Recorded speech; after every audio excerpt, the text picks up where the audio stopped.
Patrick is one of the world's most loved patron saints, yet so much of his life is still a mystery.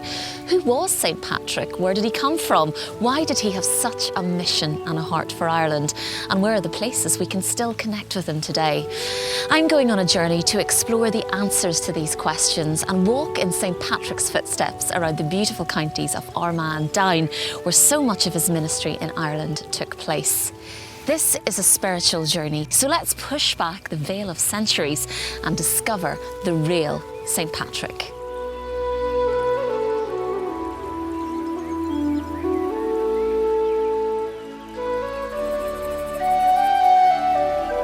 From his landing place at the Slemish River, St. Patrick founded his first church in a barn at a settlement nearby. It was from here that he began his mission to bring the light of Christianity to Ireland, as the Archbishop of Canterbury, Justin Welby, told me. What is St. Patrick's legacy for us today? I think it's hugely important because he was the person through whom God worked to keep the church alive through the medieval period, what we call the Dark Ages. Patrick was the foundation of Celtic Christianity, of this great renewal after the fall of the Roman Empire. And of course, Archbishop, we're standing at Saul Church this morning, the site of St. Patrick's very first church in Ireland. And a lot of people say that this is still a very spiritual place. What do you think? It's certainly what people often call a thin place.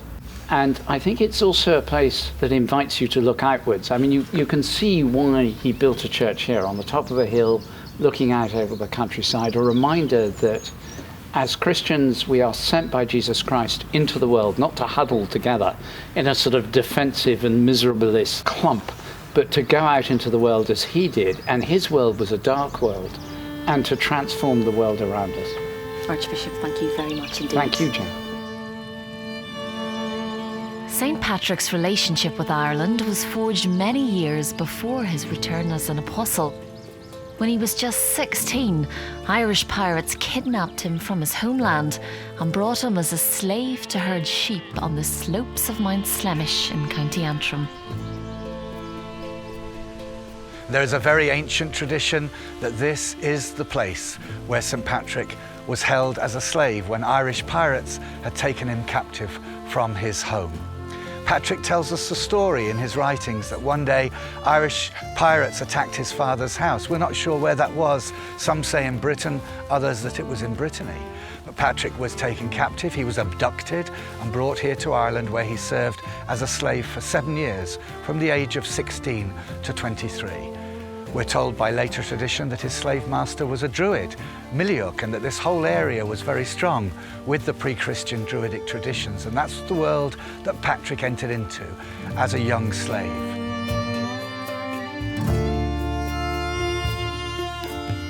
It's when he'd lost everything that he tells us that he found God. And he started to pray. He prayed during the day and he prayed during the night. And one night, a voice in his dreams, perhaps in his prayers, said to him, "Patrick, it is time for you to return to your homeland." Patrick took this as a cue to leave, and he said he left almost immediately from captivity. He walked 200 miles to the coast where there was a ship waiting for him, and that ship presumably took him home. After 7 years of slavery, when he'd finally managed to get back home, reunited with members of his extended family, another voice spoke to him, and Patrick describes how he heard the voice of the Irish calling to him through that dream to return to Ireland, this time not as a slave to men, but as a slave to God. And many years later, he did return to become Ireland's famous apostle. From a life of slavery on Slemish, Patrick would eventually set up his base here at Saul. Today's beautiful church is a sacred pilgrimage destination for those who want to connect with the sense of faith, courage and deep spirituality that formed Patrick's life. But it's not just the inside of this church that's fascinating. The grounds open another window of medieval history. Dean Henry Hull was my guide.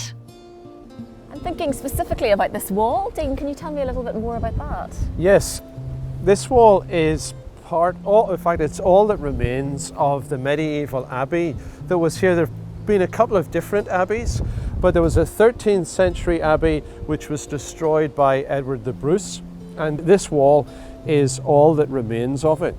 And I have to ask, what is this rather interesting little building down in the middle of the graveyard? This is a fascinating building. There have been many different theories as to what it is. Some have thought it might have been a monk's cell in the grounds of the abbey. One person thought it might even have been a reliquary which was inside the abbey building. And a more recent theory is that it's actually a medieval tourist attraction. It was built as St. Patrick's house, so that when pilgrims came to Saul to see where St. Patrick lived, this was a little house that they could look at. From Saul Church, so many of the sacred sites connected to St. Patrick are only a short distance away. The majestic Sleve Patrick with its imposing statue, the monastic site of Inch Abbey, Stroll Wells where St. Patrick bathed in the waters and sang psalms, and of course Down Cathedral where he is buried. But this is only the beginning of the story. From Down we now travel to Armagh along a section of the spectacular St. Patrick's Trail. This driving route is lined with a host of sites connected to St. Patrick's life and legacy.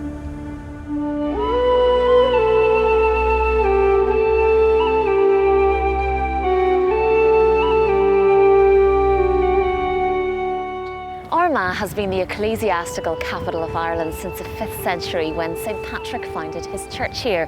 But from the dawn of its known history, it has been a place where people have searched for something greater than themselves. Today in the city, there are 2 cathedrals named after St. Patrick, one Church of Ireland, one Roman Catholic.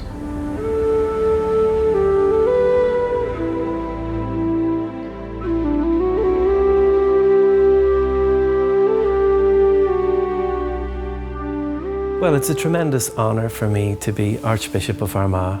When I was growing up, I always knew how special this place was. And I think that for people today to read about St. Patrick and realise that he was just an ordinary person with all his weaknesses, with all his sinfulness, and yet he really felt that God was calling him. So for me to be here in Armagh, in this great cathedral, and to realise that I'm following in the footsteps of St. Patrick, it's very special indeed. The Roman Catholic Cathedral is filled with symbols and references to St. Patrick. As you come in through the front door and you walk up the aisle, you'll see the imposing Great East window. And if you look underneath the crucifixion, you have 2 vignettes, one on the left and one on the right. Now the one on the left is St. Patrick holding up the shamrock, which he used to convert the pagans, it's alleged anyway. He used the shamrock because of the 3 leaves within the one shamrock to represent the Blessed Trinity, 3 persons, but only one God. Just across the hill, the Church of Ireland Cathedral stands on the site where St. Patrick founded his first stone church in Ireland. In terms of this cathedral, remember that this is a church that has been here for a long time, but there has been a church here for over 1,000 years. And you get the sense of history and of spirituality of the Irish church that goes back to the very earliest times. A tour of St. Patrick's Church of Ireland Cathedral takes us through a portal in time. Built on Ard Macha, the hill of Macha, which gives Armagh its name, this site was given to St. Patrick in the middle of the 5th century by a local chieftain. We have a wonderful stained glass window of St. Patrick, and it shows Patrick in many different guises, but particularly a wonderful section where he stood by the seashore with the 3 relics that were associated with him. That's the book of Armagh, the famous staff of Jesus that Patrick is said to have carried with him to Ireland, and the bell, the famous bell of St. Patrick. So these are priceless treasures of the Irish tradition and of the Celtic tradition.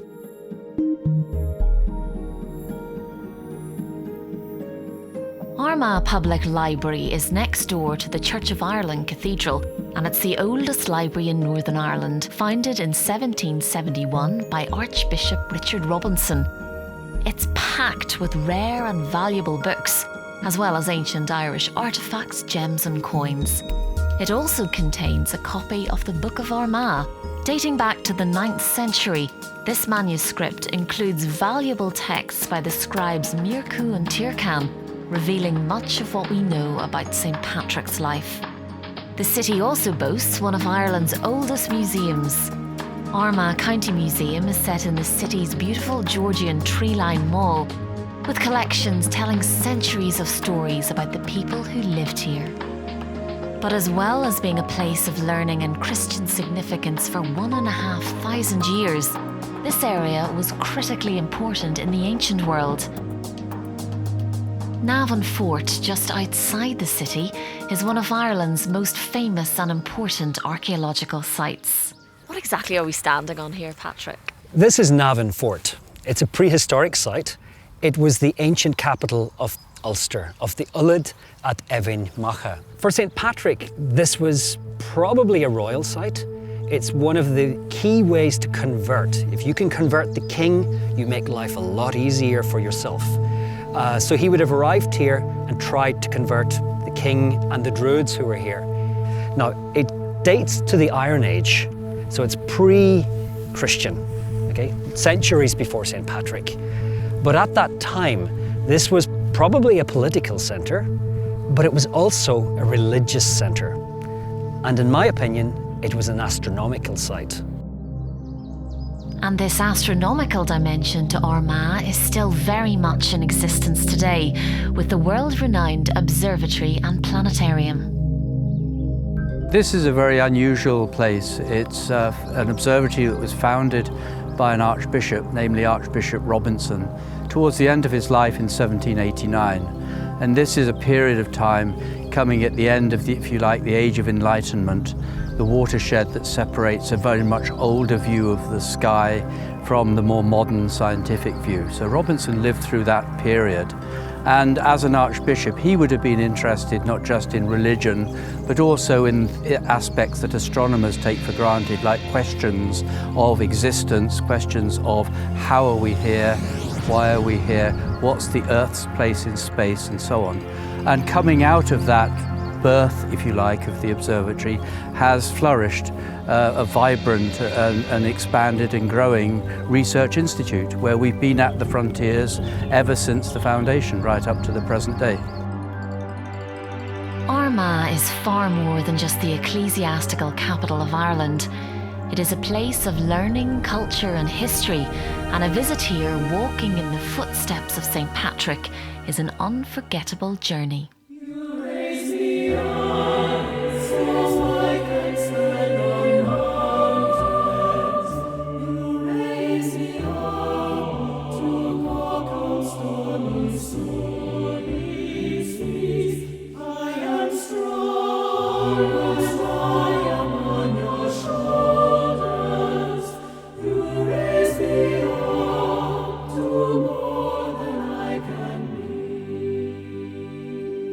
Ireland has been associated with music for over 1,000 years, and Irish traditional music is loved around the world, but music here crosses all genres.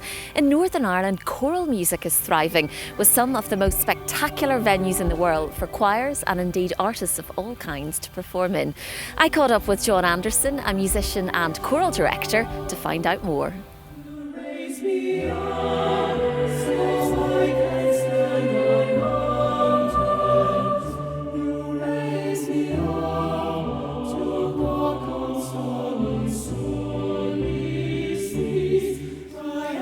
Why is Northern Ireland such a great destination for touring choral groups? I think Northern Ireland is just a great destination, full stop. But if it's for touring choral groups, they experience two things. One is a wealth of places to actually sing. Choirs tour for one reason, and that is to sing in other places. I mean, they're not just going on to, I mean, the sightseeing is important, of course it is, and the history and the genealogy, that all comes into it. But they need places to sing. And I think we are particularly blessed here in Northern Ireland with venues, sacred and secular, that are just absolutely stunning to sing in.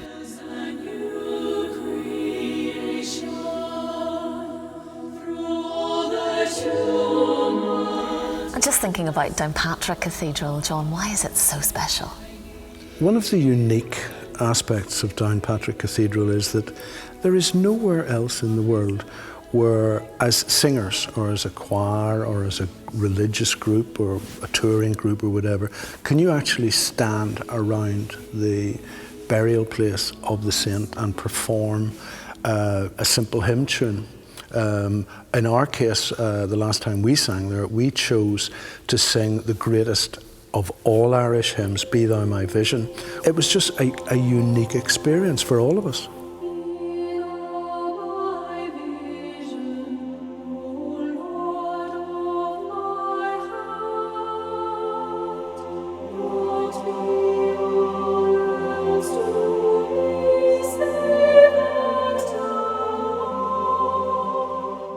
The building itself, of course, I mean, it's a wonderful medieval building, recently refurbished, quite stunning looking now.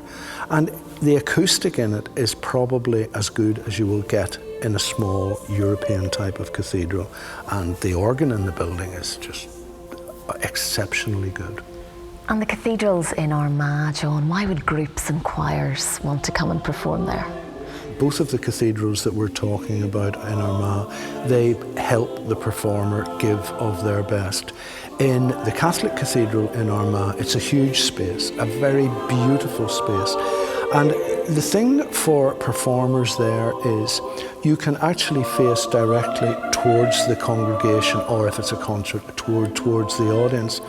There is a massive acoustic in it. It's like a big European cathedral. And bear in mind that a lot of the music that many of the choral groups would be singing was written for that sort of beautiful stone building, reverberant acoustic.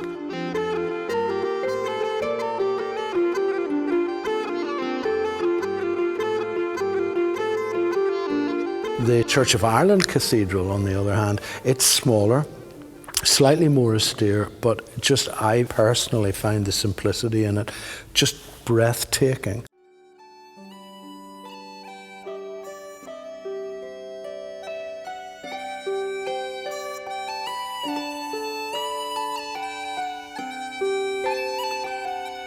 The cathedral's reputations as world-class venues have spread far and wide, and when international choir leaders visit to see for themselves, their verdict is the same.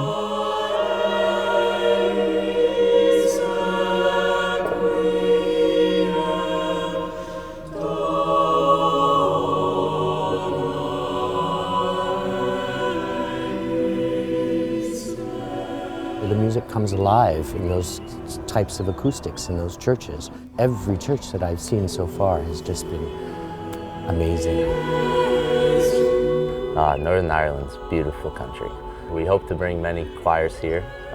We have done so in the past previously. Looking forward to bringing a choir back just so we can have our little moment in that church and sing for ourselves and hear how we sound. The acoustics in every church that I've been in are just phenomenal. As a choir director, I want to take it back with me. Everybody wants a space that gives you something before you go in. You go into a cathedral like the two cathedrals in Armagh or in Belfast or in Downpatrick or wherever, and half the work is done for you. You've got an ambience before you even open your mouth to sing. These sort of things are what keeps the buildings alive. A building is bricks and mortar and beautiful decorations, but a building doesn't exist without people.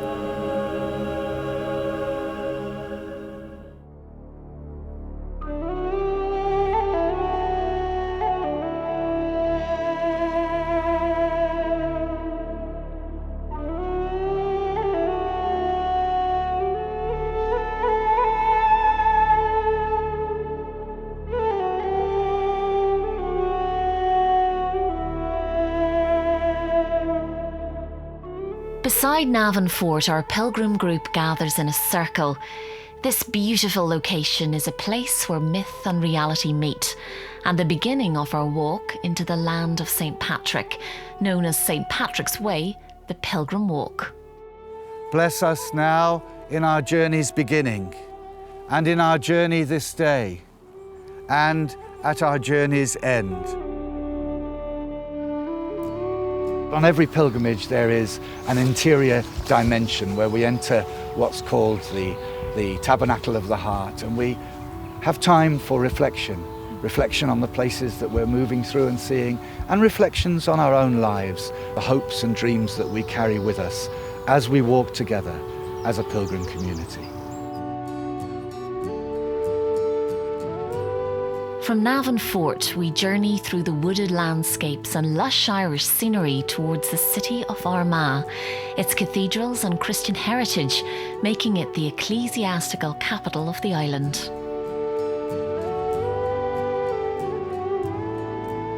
Then walking along the Newry-Portadown Canal towpath through the city of Newry, we are on course for the mountains, navigating as we go the coast road beside Carlingford Lough, taking in the spectacular scenery of these Irish borderlands.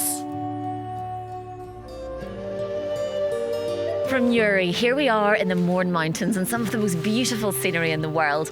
We're going to walk along these mountain paths where St. Patrick would have trekked in his quest to convert Ireland to Christianity.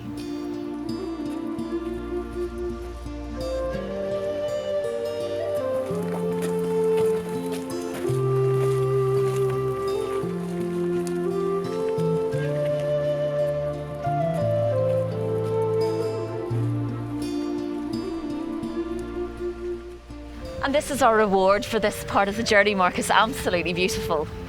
It is, Jane, a great reward for the day's walking. We've climbed a little steeply, not too steeply, but we've climbed into a landscape steeped in legend and story and mythology from many generations. In some ways, we can think of this as a sacred landscape as we walk in the footsteps of St. Patrick, what some people call a thin place. And it's that place that's a liminal space, a liminal place where earth and heaven seem to meet.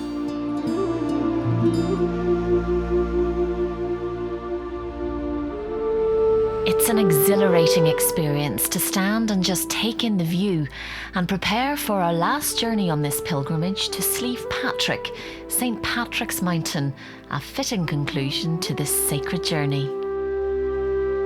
So Marcus, we're on the last leg of our journey for today. We're walking up Slemish Patrick towards the imposing statue of St. Patrick, and just looking around, the Stations of the Cross are lighting our way. Yes, Jane, we're invited as we move towards the climax of our pilgrimage journey to walk up this holy hill and follow in the footsteps, in a sense, of Jesus in Calvary, and Patrick also in this place. The local Catholic community have erected this wonderful devotional walkway, the Stations of the Cross, following the way of the cross. And as we walk up, we remember and we call to mind everything that St. Patrick has meant to us in his life, in his writings, and in his journey. We follow in his footsteps. This last station of the cross and the towering statue of St. Patrick are the final breathtaking visual images for our pilgrim group. And looking down at the churches that dot the County Down landscape, we begin our descent towards some sustenance in the form of one of the most atmospheric pubs in Ireland, Paddy's Barn.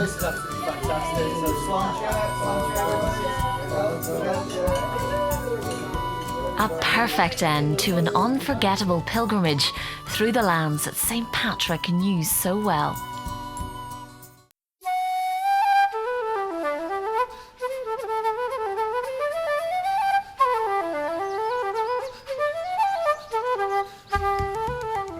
Most of us have some experience of the festivals worldwide dedicated to St. Patrick and the many myths and legends associated with him.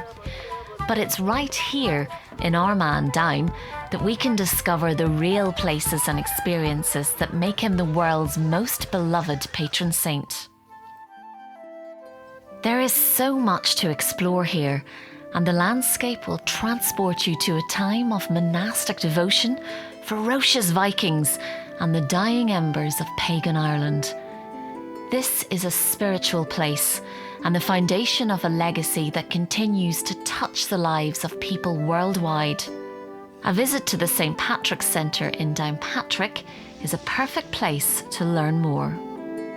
The St. Patrick Centre is the only permanent exhibition in the world about St. Patrick. It's a charitable organisation which continues to bring people from all faiths and traditions together. But at the heart of what we do is to try and explain the story of St. Patrick. We have an IMAX presentation which flies you to all of the different parts of Ireland associated with St. Patrick. We have got an exhibition which is called Ego Patricius, and that means I Patrick. And in the exhibition it was very important for us to let people know the story of Patrick in his own words. Ego Patricius, Peccator Russicassimus. These are the first words of anyone who was able to read and write in Ireland. He gives us the start of our history, and he also is the dying breath of the Roman Empire in Britain and the northern part of France. The legacy of St. Patrick often we think of as the 6.5 million people who actively get onto their feet every year to celebrate St. Patrick. On the 17th of March, I suppose people think of Patrick as snakes and shamrocks and green beer, but the legacy of Patrick is actually much deeper than that and rooted here in Downpatrick and Armagh in the northern part of Ireland. The legacy of Patrick is one of bringing people together. That's where he started his mission to Ireland when he came here to Downpatrick. So he continues to bring people together through his faith on the island of Ireland.